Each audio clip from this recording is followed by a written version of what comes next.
के शर्मा जी, जिस तरह का अपनापन शिवराज सिंह चौहान के साथ विपक्ष दिखा रहा था जब वो मुख्यमंत्री वापस नहीं बने, वही अपनापन आपके कई नेताओं के साथ आज के दिन विपक्ष दिखा रहा है, जो कि बड़ी अच्छी बात है आपके लिए। आज वो सब अच्छे हो गए इनके लिए। एक मिनट, आज वो सब अच्छे हो गए। मीनाक्षी लेखी हो, ठीक है, मीनाक्षी लेखी के प्रवक्ता आज दुष्यंत जी बने। मैं आपको बताऊं, मैं धर्मेंद्र जी की बात से ही आपको मैं एक जवाब देना चाहता हूं।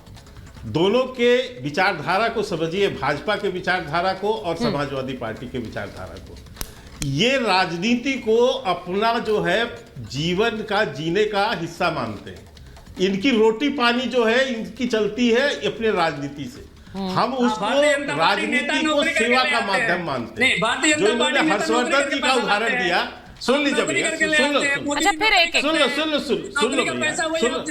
ठीक है भैया, सुन लो। धर्मेंद्र जी एक करके बोल लीजिए प्लीज। मैं सुचेता जी, मैंने बीच में नहीं बोला था, मेरे बीच में आप बोल लीजिए, फिर धर्मेंद्र जी बोलेंगे। मैं यही बता रहा हूँ ना, मैं इसलिए आपको बता रहा हूँ नहीं, ये इस बात की मैं बहुत स्पष्टता भी कर रहा हूँ। हमारे यहाँ किसी के भी दायित्व बदले जाते हैं। आज वो सांसद थे, मंत्री थे, कल उनको एक अलग दायित्व दिया जाएगा और वो स्वीकार कर रहे हैं। इनके यहाँ क्या है कि नहीं साहब, मैं यदि सांसद एक बार बन गया तो जिंदगी भर मुझे ही सांसद ही लड़ना। जैसे अखिलेश यादव यदि 4 बार, अखिलेश यादव 4 बार, भैया मैं बीच में नहीं बोला, क्यों बोल रहे? अखिलेश यादव 4 बार अपने नेतृत्व में समाजवादी पार्टी को चुनाव हरवा दिए, लेकिन वो भी फिर भी अध्यक्ष बने रहेंगे, मुख्यमंत्री के दावेदार वही रहेंगे, क्योंकि मुलायम सिंह यादव के बेटे हैं। और इनके यहाँ मुलायम सिंह के अलावा कौन अध्यक्ष रहा पूरी जिंदगी? तो इनका जो परिवारवाद और वंशवाद है वो ये है। हमारे यहाँ दायित्व तो बदलते हैं। रोज कोई सांसद है, कल उसको हम तो विधानसभा भी लड़ा देते हैं। आपने पिछले विधानसभा में देखा, चुनाव में हमने सांसद क्या मंत्रियों को विधानसभा का चुनाव लड़ाया और लड़ा भी दिया और जिताया भी। तो हमारे यहाँ कोई इसका विरोध नहीं करता। दायित्व तो हर बार बदलते हैं कार्यकर्ताओं की।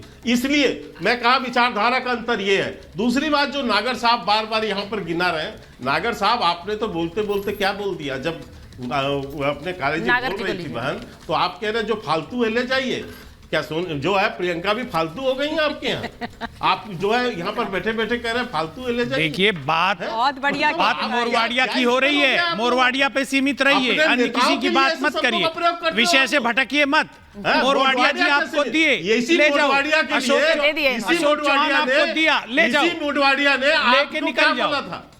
जो विचारधारा से सहमत नहीं वो हमें पसंद नहीं, चाहे वो मनोज पांडे हो चाहे मोरवाड़िया हो। अच्छा, मैं एक बार ले जाइए आपके पास। करुणा जी के पास थोड़ा सा सवाल, उस पर जवाब, ये जरूरी है क्रम। क्या हो रहा है, हम लोग एक दूसरे के ऊपर बोल रहे हैं, ये क्रम थोड़ा सा बना कर रखते हैं। मैं एक बार करुणा जी के पास जा रही हूँ, और ये मैं सवाल सिर्फ करुणा जी से पूछ जरूर रही हूँ, लेकिन इंपॉर्टेंट क्वेश्चन इसलिए है क्योंकि जब लालू जी कहते हैं, करुणा जी, कि माँ का देहांत हुआ, उसके बाद उन्होंने सर के बाल नहीं हटवाए, ये हिंदू धर्म में होता है, ये बात बिल्कुल सही है।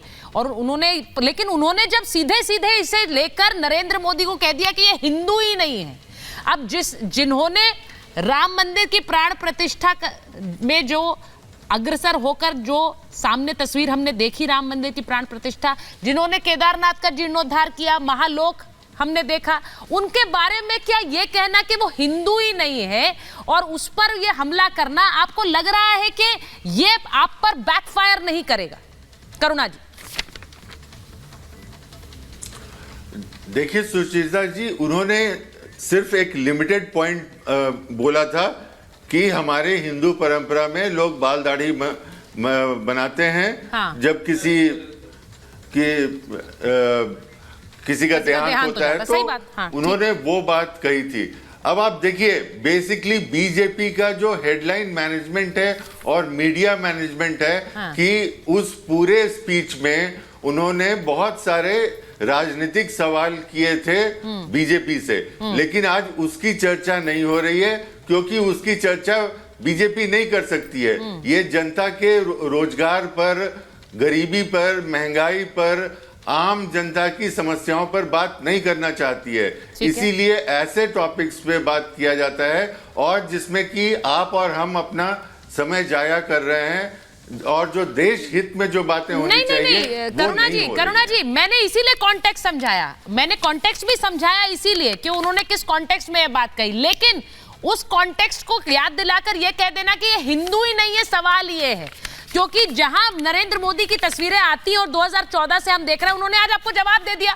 उन्होंने कहा मैंने तो परिवार को छोड़ दिया बहुत छोटी उम्र पे और मैंने अपना जीवन देश को समर्पित कर दिया और इसीलिए आप सब मेरा परिवार हैं। उन्होंने आप ही के दिए हुए वार को कैसे पलटवार में कन्वर्ट कर दिया जो कि अब आपके लिए सेल्फ गोल हो गया। मैं ये कह रही हूं, इसको समझना होगा। ममता जी बताइए, गलत कह रही हूं? बिल्कुल आप सही। मैं भाई साहब थोड़ा सा मैं आपसे ये बोलना चाहती हूँ, जहां तक लालू प्रसाद यादव जी का सवाल है, मैं उनसे सीधे सीधे ये बोलना चाहती हूँ कि जिन लालू प्रसाद यादव ने पितृपक्ष में राहुल गांधी के साथ मटन बनाया और मटन खाया, वो हिंदू धर्म की बात ना ही करे ना मेरे बड़े भाई, तो अच्छा है, उनको शोभा नहीं देता। जिन लालू प्रसाद यादव जी ने प्रभु श्री राम के बारे में क्या कहा था आपको याद नहीं होगा, पूरे देश को याद है।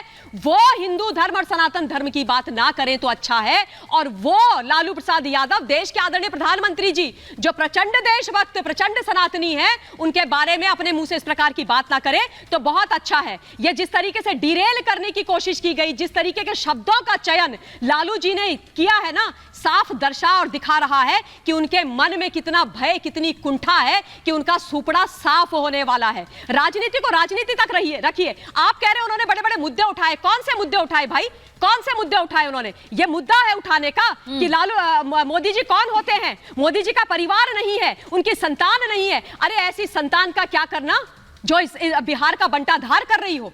ऐसी संतान का क्या करना? मैं ये नहीं कह रही उनकी संतान का दीर्घायु हो, लेकिन क्या करना है ऐसी संतान का? और आप इस प्रकार की बात कर रहे हैं, क्या मतलब बनता है इन सब चीजों का? इनके संतान तो एक से बड़े एक घोटालों में फंसी हुई है, ईडी सीबीआई बुला रही है इनके संतानों को, तो यही संतान पे बड़ा आप गुरूर कर रहे हैं। सिंपल सी बात यह है कि हमेशा से एक वहां से वार आया जिसको वार को यहां से पलटवार में ऐसा तब्दील हुआ। आपने देखा है धर्मेंद्र जी, प्रोफेसर साहब आपने देखा है, पिछली बार भी था चौकीदार वाला, चौकीदार चोर है, लेकिन सबने क्या बोल दिया, मैं हूं चौकीदार, मैं भी चौकीदार। यही हुआ है 2019 में। ठीक है जी, ये फिर से बायो चेंज कर दिया। अब आप सारे कैंपेनिंग और जो है वो यात्राएं बंद कर दीजिए अगर आपको भरोसा है। अरे दुष्यंत जी, आपसे के भाई ने कुछ पूछा था प्रियंका जी के बारे में, वो बता दो आप। तो विषय में आप उनका जवाब दे दीजिए, उनका जवाब नहीं दिया आपने। ये देखिए सीधी बात यह है कि इस वक्त एक लड़ाई 2024 के लिए बहुत कम समय बचा है। वो लड़ाई है भी कि नहीं है, मेरा सवाल ये इसलिए है क्योंकि बहुत से लोग, करुणा जी ने कहा कि आपने शुरू में ऐसी बात कही, लेकिन ये आम चर्चा हो गई है। लोग घरों में ये बात कर रहे हैं कि भाई 24 में तो नरेंद्र मोदी ही आ रहे हैं। मैं इसलिए पूछ रही हूं, अगर मैं ये बोल रही हूं, आप मुझे बोल दीजिए कि ये गलत है, नहीं कह रहे हैं लोग, नहीं आ रहे हैं, लेकिन ये चर्चा आम हो गई है कि नहीं हो गई है घर में। और इसीलिए जब वो कह रहे हैं कि पूरा देश मेरा परिवार है,